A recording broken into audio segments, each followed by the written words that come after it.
Well, the area where they're concentrating today is on the backside of Mount Judah. They've had a lot of avalanche activity over on that side, doing a little bit of avalanche control with some dynamite. But again, that is where May's cell phone was last pinged. The wind and freezing rain at Sugar Bowl Sunday had some skiers calling it quits and only skiing a half day. It's a little cold. We're going to take the kids in and get some hot chocolate in them. But it's a little colder, the temperature's starting to dip, and the wind is picking up. But search and rescue crews trying to find 23-year-old Carson May don't have that option. 40 of them continued searching the backcountry for a third day in a row, but the Placer County Sheriff's Office says originally it expected 75. And although helicopters were ordered up, none could aid in the search. We ordered up 2 helicopters, one from the National Guard.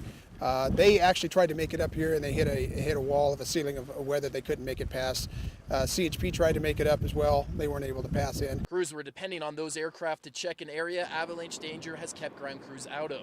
Meanwhile, the Sheriff's Office insists this is still a rescue mission. At some point, we'll get around and decide, what's the survivability at this point, but we're not near that point yet.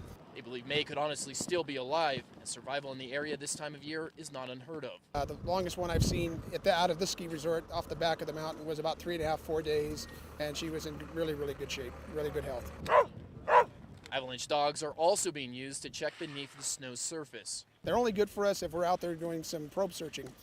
There is a thick crust over some of those areas, and in order to get that scent out, they got to poke some holes in the ground for us. Meanwhile, May's disappearance has spread across the resort, where his brother is also a ski instructor and rumored to be searching the mountain himself.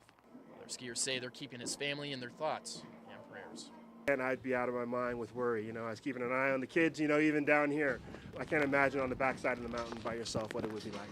And here we are late Sunday evening, and that rain is once again turning back into snow. But search and rescue crews say they're remaining optimistic the weather will improve by tomorrow so they can get those helicopters back in the air and searching.